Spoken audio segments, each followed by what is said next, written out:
এই ভিডিঅ'ত আমি ডিছকাছ কৰিম শিহু লীলাৰ প্ৰশ্ন উত্তৰখিনি, কিন্তু তাৰ আগতে তোমালোকে ছাবস্ক্ৰাইব কৰা নাই যদি ছাবস্ক্ৰাইব কৰি অলপ ছাপোৰ্ট কৰিবা। এতিয়া প্ৰথম প্ৰশ্নটোত আমাক দিছে শিহু লীলা ঘোষাটি কোনে ৰচনাটো হৈছে মহাপুৰুষ শ্ৰী শ্ৰী শংকৰদেৱে ৰচনা কৰিছিল। খটোত আমাক দিছে শিহু লীলা কাৰ কথা কোৱা হৈছে। উত্তৰটো হৈছে শিহু লীলাত ভগৱান শ্ৰীকৃষ্ণৰ শিশু কালৰ কথা কোৱা হৈছে।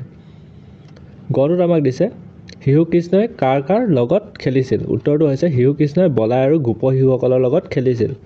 ঘটোত আমাক দিছে খেলি থকাৰ সময়ত কৃষ্ণই কি খাইছিল। উত্তৰটো হৈছে খেলি থকাৰ সময়ত কৃষ্ণই মাটি খাইছিল। 9 নম্বৰটোত আমাক দিছে যে গোপ শিশুসকলে যশোদাক কি গোচৰ দিছিল। উত্তৰটো হৈছে গোপ শিশুসকলে যশোদাক কৃষ্ণই মাটি খোৱা বুলি গোচৰ দিছিল। প্ৰথম চটো দিছে গোপবালকসকলৰ কথা শুনি যশোদাই কি কৰিলে। উত্তৰটো হৈছে গোপবালকসকলৰ কথা শুনি যশোদাই পুত্ৰক হাতত ধৰি আনি কিয় মাটি খালি। দ্বিতীয় চটোত দিছে বলাই বুলি কাক কোৱা হৈছে আৰু কৃষ্ণৰ লগত তেওঁৰ সম্পৰ্ক কি। উত্তৰটো হৈছে বলাই বুলি বলোৰামক কোৱা হৈছে। কৃষ্ণৰ লগত তেওঁৰ সম্পৰ্ক হ'ল বলোৰাম কৃষ্ণৰ ডাঙৰ ককায়েক। 2 নম্বৰটোত আমাক দিছে কোনে কাক আৰু কিয় কৈছিল। ইয়াৰ প্ৰথমটোত আমাক দিছে কেনে মাটি খাইলি আৰে গোপাল কোবাই আজি তোৰ ফাৰিবো চাল। ইয়াত উপৰোক্ত কবিতা ফাঁকি মাতৃ যশোদাই শিশু কৃষ্ণক কৈছিল।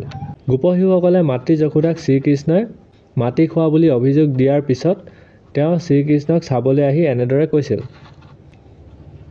খটোত আমাক দিছে মাতস্থ কৃষ্ণে যশোদাক চাই মিছা মাতে হবে শুনিও আই।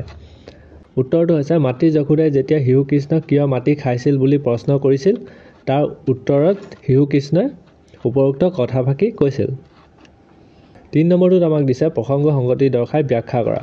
এতিয়া প্ৰশ্নটো হৈছে যশোদা সুন্দৰী দেশ পাছে সমস্ত জগত গৰ্ভতে আছে। এতিয়া উত্তৰটো হৈছে প্ৰসংগটো হৈছে উক্ত কবিতা ফাঁকি আমাৰ পাঠ্যপুথিৰ অন্তৰ্গত মহাপুৰুষ শ্ৰী শ্ৰী শংকৰদেৱৰ বিৰচিত শিশু লীলা কবিতাটিৰ পৰা তুলি অনা হৈছে।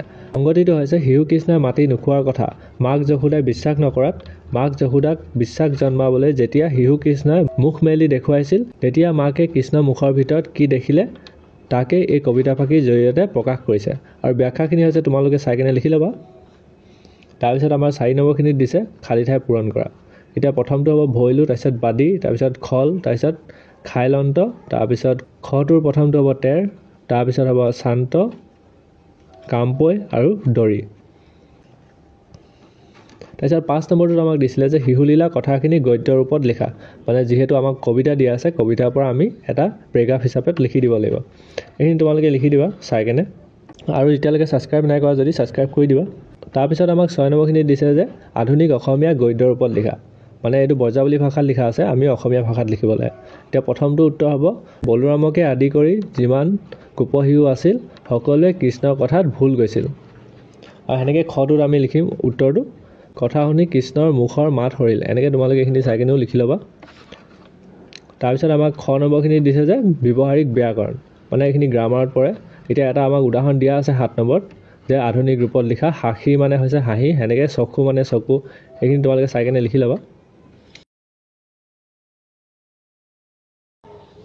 তাৰপিছত আমাক 8 নম্বৰখিনি দিছে বিপৰীত অৰ্থ বুজোৱা শব্দ লিখা, যেনেকৈ সুন্দৰী অসুন্দৰী।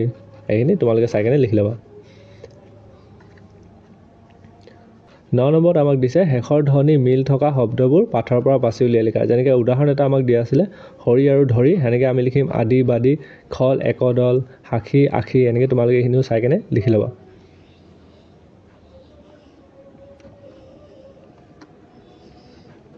দহ নম্বৰত আমাক দিছে যে তলৰ পদ কেইফাকিলে মন কৰা। মানে ইয়াত তোমাক উদাহৰণ এটা দিয়া আছে যে আমাক লাইনটো দিয়া আছে, আমি প্ৰশ্ন বনাব লাগে। মেইন কথা সেইটোৱে।